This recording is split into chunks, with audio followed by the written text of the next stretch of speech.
Let us now proceed to case 3 of integration process with powers of secants and cosecants. Considering the integral of the form, again, we will use the same format, same integral form, tangent u to the m power times secant u to the n power du.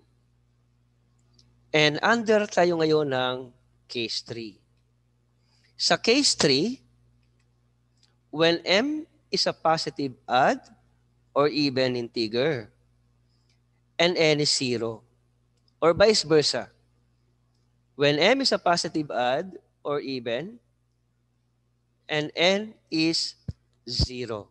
Okay, ito yung case 3 natin, no? Kapag naka-encounter daw tayo ng ganyang given, ang susunod na ating gagawin, syempre, may katumbas na naman ang ating integral form. Dahil nga ang n is 0 na eh, kaya tangent u to the m na lang. So, anong gagawin lang natin? Maglilas lang tayo ng 2 sa exponent. Tangent m minus 2u and tangent 2u. Halimbawa, ang m natin is 4. So, parehong square yan. Kung ang m natin is 6. Positive odd eh. O, 7. 7, yan. Kung ang m natin is 7. Pwede rin namang even eh. O, kunwari, 7 yan. So, we have 5 and 2. Halimbawa, 9 yan. We have 7 and 2. 7 and Kung halimbawa 6 yan, we have 4 and 2. So, okay, proceed tayo. And then use the identity. Tangent square u is equal to secant square u minus 1. So, mas mainam talaga mga anak kung yan even, yung matitira dito, no? Kailangan add ito nang sa gayon kapag binawasan natin, okay, pwede naman, no? Makikita naman natin mamaya. 2 ang ating binawas, di ba? 2. And then ito, even pa rin eh. Anyway, makakita naman tayo ng mga another examples naman, maliban dyan. Okay, and then use the identity tangent square u is equal to secant square u minus 1. So, sundin muna natin yung formula natin sa ating case 3. At magbibigay tayo ngayon ng halimbawa under ng case 3. When m is a positive odd or even integer and n is 0. Okay, let's proceed. Sample number 3. Evaluate the integral of, yan, add integer ang ating exponent. If I'm going to factor tangent x to the 5 dx, what do you think? Ano yung gagawin ko? Kung ipapactor ko yan, base sa case 3 natin. 3 and 2. 3 and 2. Let's see.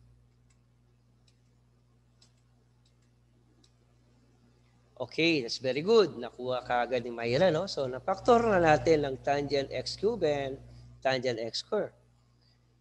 And then, what do you think will be our next move? Pakita ko na nga para ma-analyze natin.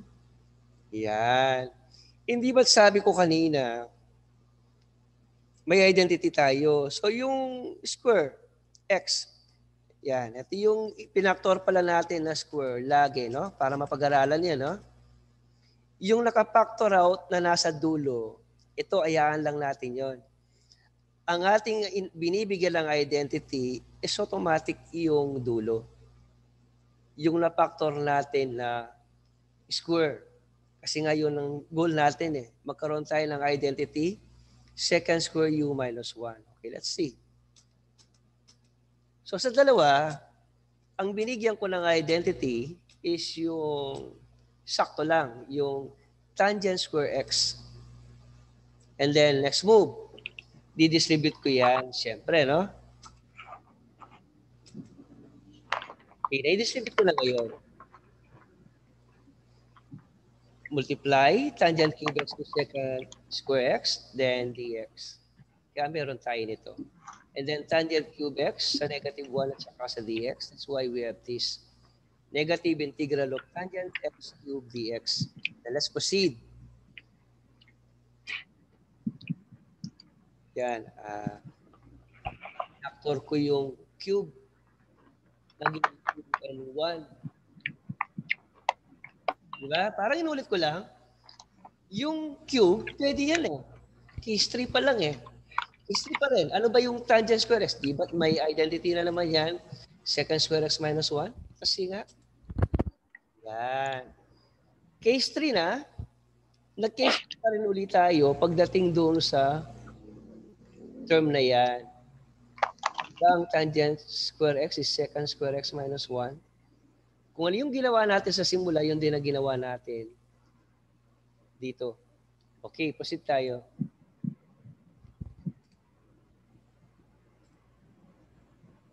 Yan. Okay. Bakit naging ganyan yung equation natin? Una, ito na-retain eh. Na-retain ko lang ito. Kinopya ko lang ulit. Saan ang galing yung dalawang yan? Negative times this times tangent x dx. Ito siya. Negative times second square x tangent x dx is tangent x second square x dx. Then negative times negative times this is positive integral of tangent x dx. Okay, proceed.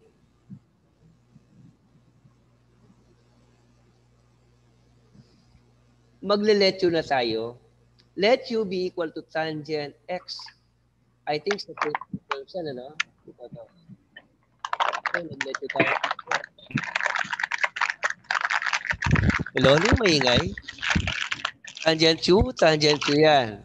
Okay. Ano yung du natin? Du is equals to second square x dx. Okay, proceed. Ito, niretain ko muna. Hindi ko muna kinalkula ito. Yan, na-retain yan. Pero bakit laging ganito yung dalawang yan? Ano? Okay, tingnan natin. Ang tangent x is u at naka-cube. Kaya u cube yan. Ang second square x dx is du. Kaya naging du. Okay, next. Ang tangent x is u to the 1. Automatic, may 1 yan. Ang second square x dx is du. Nagigets niya? Ito, ni-retain ko lang. Okay, proceed. Ito, pwede na nating integrate at saka ito. Yan. Ito, may direct formula tayo sa integral of tangent x dx. The integral of tangent x dx, may direct formula tayo dito, mga anak, no? May direct formula tayo dyan. Ito yun. The integral of tangent u du, binigay ko yan sa inyo, formula na yan, no? Obrahin ko muna. Diniscuss ko yan sa inyo. Yung mga formulas na yan, dapat tinatand tangent u du is equal to negative ln. Ito na pala eh. Yan. Ito. Yan, recall. The integral of tangent u du is equal to negative ln of cosine u plus c. Nung in-integrate ko ang u cube du is u to the 4 over 4. At after nating ma-integrate ang u to the 1 du, that is u square all over 2. At ang integral naman ng tangent x dx is negative ln of cosine x plus c. Yan. Then finally, direct substitution tayo. Ang value ng u is tangent x. At yan ngayon ang ating final answer para sa ating example number 3 under ng case 3 ng integration process with powers of secants and tangents. Malinaw ba lesson natin? Klaro ba? Opo. Wala kayong Opo. Hello? Sir, Yes. question po. Yes.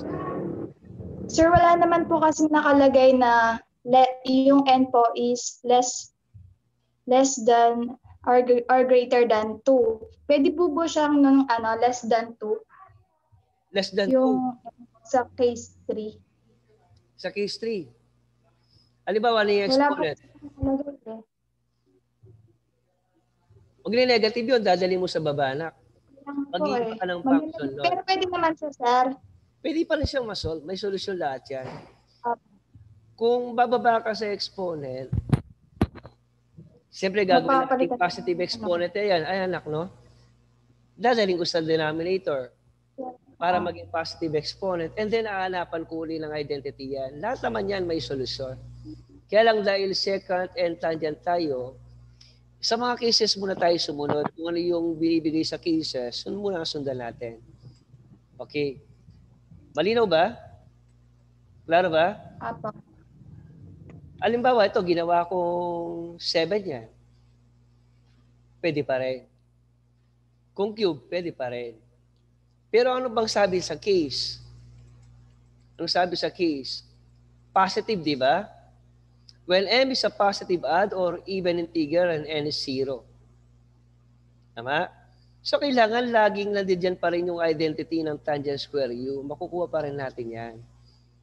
And I don't think na hindi pwedeng kailangan at least makikita mo yung dalawang yan. Pero kung less than 2 yan, tangent u yan, bakit ko pa kailangan ng powers of secants and seconds? Cosecants? Kasi meron naman direct integral ng tangent u kung less than 1. Halimbawa, nilagay ko yung example dito, tangent u lang, exponent niya 1. Hindi ko na kailangan ito. May direct formula ng integral of tangent u at ito yon. Nag-guess mo ba, anak? Hindi ko na kailangan nun kasi meron akong direct formula. Ayan, no? Hindi ba 1 yan? Less than 2 yan. Tangent u du, less than 2 yan. 1 yan. Nag-guess mo ba? Hello, anak? Alimbawa, ang secant u, less than 2 yon. So, bakit ko pa kailangan ng integration process with powers of secant and tangents? Eh, meron naman direct integration formula para sa secant raised to 1 then u du. Diba? Kapag less than 2, meron naman direct eh. So, hindi na natin kailangan pahirapan pa yung sarili natin. May mga iba tayong formula na na-discuss na natin.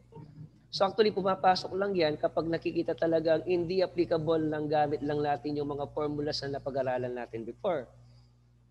Kumbaga yan, mga inclusion yan. Mga additionals yan. Kapag talaga hindi kaya ng formula, gagawan mo ng paraan. Yan yung mga diskarte. Yan yung mga methods na bago. Klaro ba, anak? Klaro? Apo. Kapag less than 2, ibig sabihin, hindi siya mahirap. Mayroon na mga formula na pwede nating balikan. Halimbawa, the integral of sine 2x dx. Hindi ba ang sine 2x, ang exponent niya 1 lang? Less than 2 yun. So, di mag-ordinary formula lang ako. Halimbawa naman, secant 3x. Then, ang exponent niya 1 pa rin. The integral of secant 3x dx. O less than 2 yung exponent niya. E di kailangan ko na lang yung formula na na-discuss natin, yung integration with the trigonometric. Di ba? Kung negative siya, sir, ibababa na lang siya nun. Ibababa mo na lang, anak, and then hanapan mo ng identity. Ganyan lang yan. Kailangan madiskarte talaga, and then lahat ng mga math na napag-aralan dapat hindi nakakalimutan. Klaro ba? Yes po. Okay. Thank you po. Thank you din mga anak, no? God bless you. And next meeting, meron naman tayong panibagong lesson. Then after ng discussion natin, meron kayong automatic quiz. Okay, bibigay ko na later.